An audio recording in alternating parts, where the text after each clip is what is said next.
These homemade Oreo cookies look and taste remarkably like the originals. Let's see what's cooking. It's time for yoyomax12. Hello everyone. First for the cookie part. That's a half a cup of butter, 1/2 cup of sugar, 2 ounces or 3 tablespoons of golden syrup. This is a UK recipe, so it asks for golden syrup. I just use golden corn syrup instead. 1/2 teaspoon of baking soda, 1/4 teaspoon of salt, and 1/4 teaspoon of coconut extract. This is optional, don't have to use it, but the recipe said that this made this taste like authentic commercial Oreos.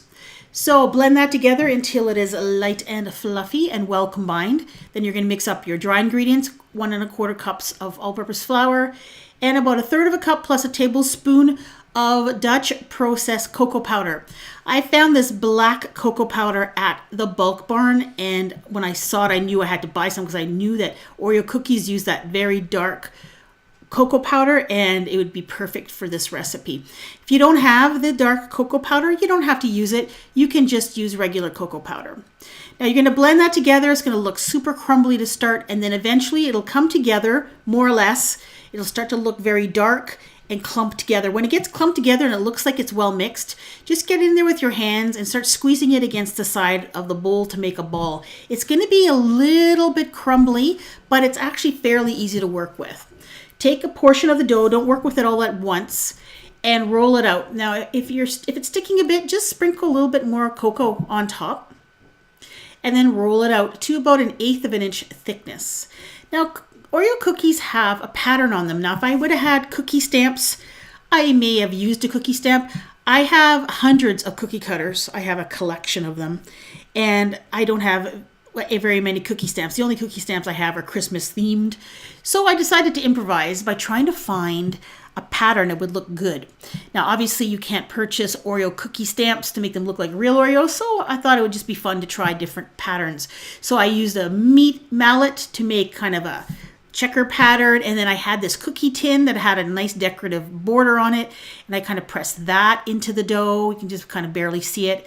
And then I had these candy molds that had an interesting animal pattern, so I pressed that into the dough, and you'll see how they all turned out at the end of the video. So once I pressed those things into the dough, I took a 1 1/2 inch cookie cutter, but you can use whatever size you want. Real Oreos, I think, are 1 1/2 inch in diameter. These will spread a little, so you want to make it a little tiny bit smaller.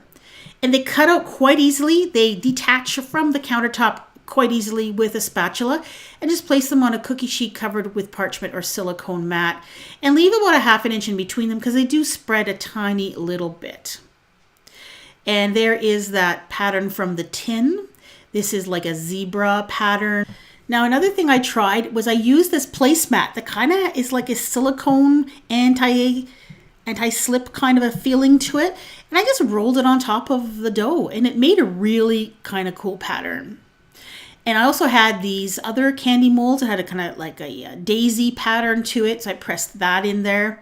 I just had fun going around the house looking for things that were food safe, of course, that I could use as a pattern or like as a cookie stamp. So these are some Valentine's hearts. And I even tried a doily because I'd seen this on Pinterest. Someone used a doily to print their pie pastry.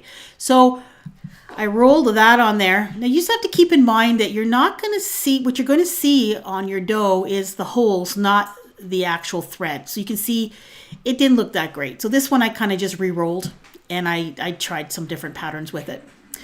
And there, as you can see, after you print your pattern, you just cut out your cookies and just re-roll those scraps right away. You don't have to chill the dough. It's pretty awesome actually, and quite easy to work with. Now you're going to bake these at 350 degrees for about 12 to 15 minutes or so. It's going to be hard to tell when they're done because you're not going to see any browning because of the color. You want them to be firm to the touch when you touch them, and they're going to look like they're dry. And don't worry about them not being super crisp right away. As soon as they cool, they will crisp up. So just be careful not to over bake them because you don't want them to taste burnt. So when your cookies are cooling, make your filling. That's 1/2 cup of butter, 1/2 cup of vegetable shortening, a teaspoon of vanilla extract, and 3 cups of powdered sugar, also known as confectioner's sugar or icing sugar. Blend that together. At first, you're going to wonder what's going on because it's going to be super crumbly and look really dry. But keep at it, keep blending, and you'll see that it's going to start to turn creamy, and the color is going to change to a white color instead of your butter yellow. And then just put it in a piping bag. And I just cut the corner off the piping bag. I didn't use a tip, but you can use a round tip if you like.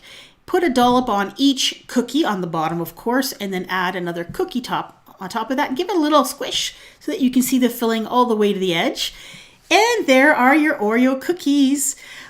These taste like Oreo cookies. There's no doubt. The texture is just a tiny bit off because my cookies were a little bit harder and not quite as crumbly as an Oreo. But the flavor is spot on. These do taste like Oreo cookies. And they're really good in milk too. Now, as far as the patterns go, all the patterns turned out great. The only one that didn't really show up was the one I used the cookie tin for. I just don't think the pattern was big enough and deep enough into the cookie. I have a playlist on my channel that is dedicated to Oreo cookies. Everything Oreo, all things you can make with Oreos, and even a couple of Oreo cookie recipes. So go check it out. Thanks for watching.